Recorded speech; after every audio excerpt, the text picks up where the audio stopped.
जानते हैं उस नियोजन नीति में जो चीजें हैं क्या वो यहाँ इंप्लीमेंट की जा रही हैं। झारखंड की हेमंत सोरेन सरकार ने नई नियोजन नीति में स्थानीय भाषाओं को प्राथमिकता देते हुए उनके जरिए भी रोजगार परक परीक्षा में शामिल होने का विकल्प दिया। मगर विडंबना यह है कि ना तो प्रदेश के सरकारी स्कूलों में और ना ही कॉलेज स्तर पर इन विषयों की पढ़ाई के लिए शिक्षक मौजूद हैं। देखिए ये रिपोर्ट। रांची का बालकृष्णा स्कूल हो या फिर जिला स्कूल, तमाम सरकारी विद्यालयों में प्राथमिक से लेकर प्लस 2 के स्तर पर जनजातीय भाषाओं की पढ़ाई नहीं होती है।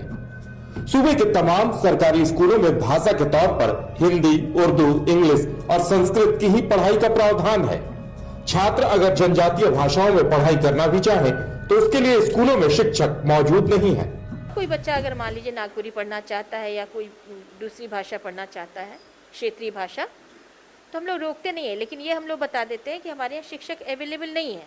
लेकिन अगर आप बाहर से अगर पढ़ना चाहते हैं और अगर कर लेंगे अपने लेवल पे तैयारी, तो हम उसको रोक भी नहीं सकते हैं, क्योंकि वो तो मर्जी है बच्चों की। और चूँकि कॉलेजेस में इसकी पढ़ाई होती रही है और बच्चे कहीं ना कहीं से पढ़ ही लेते हैं, तो जो बच्चे रखना चाहते हैं वो रखते हैं।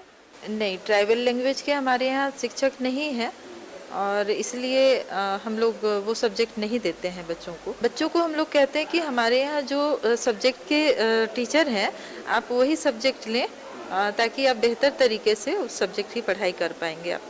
स्कूली तौर पर जनजातीय भाषाओं की पढ़ाई नहीं होने का खामियाजा छात्रों को उठाना पड़ रहा है। रांची विश्वविद्यालय के जनजातीय एवं क्षेत्रीय भाषा विभाग के HOD हरिओ राव कहते हैं कि अगर स्कूल स्तर पर ही ट्राइबल लैंग्वेज की पढ़ाई नहीं होगी तो ये भाषा के साथ साथ समाज के साथ भी अन्याय होगा। मातृभाषा पढ़ने की इच्छा रखने वाले छात्रों को इसका विकल्प दिया जाना चाहिए। हाँ, इस क्षेत्र के जितने मातृभाषा वाले लोग रहते हैं उनकी केवल माने नौकरी के लिए भर प्राथमिकता की बात नहीं करते हैं। उन लोग चाहते हैं कि इन भाषाओं में सही माने में पढ़ाई हो और भाषा का संरक्षण और संवर्धन हो। इन भाषाओं में, चूँकि भाषा ही संस्कृति की वाहक होती है, इसलिए संस्कृति को बचाने के लिए और संस्कृति के संरक्षण के लिए भी भाषा का जीवित रहना, बने रहना, जीवंत रहना आवश्यक है। और इसीलिए लोग चाहते हैं कि इन भाषा को बचाए रखने के लिए स्कूलों में शिक्षा का माध्यम ही बने। सरकार इसके लिए शुरुआत करे और इसकी व्यवस्था भी, पढ़ाई की व्यवस्था सरकारी स्कूल के स्तर पर करे। झारखंड की हेमंत सोरेन सरकार ने नई नियोजन नीति में क्षेत्रीय भाषाओं को खास तौर पर प्राथमिकता दी है।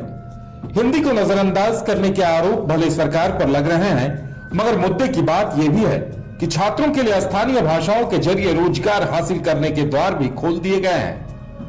ऐसे में जरूरत इस बात की है कि स्कूल स्तर से जनजातीय भाषाओं की पढ़ाई शुरू कराई जाए ताकि इन स्कूलों में शिक्षकों के तौर पर भी युवाओं को रोजगार मिल सके।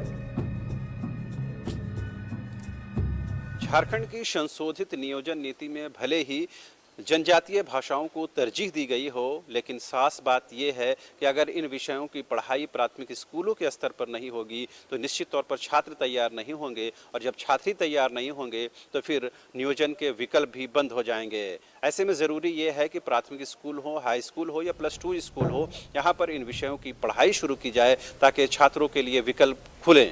कैमरा पर्सन हृदय के साथ रांची से न्यूज़ बायोस्कोप के लिए शहनवाज।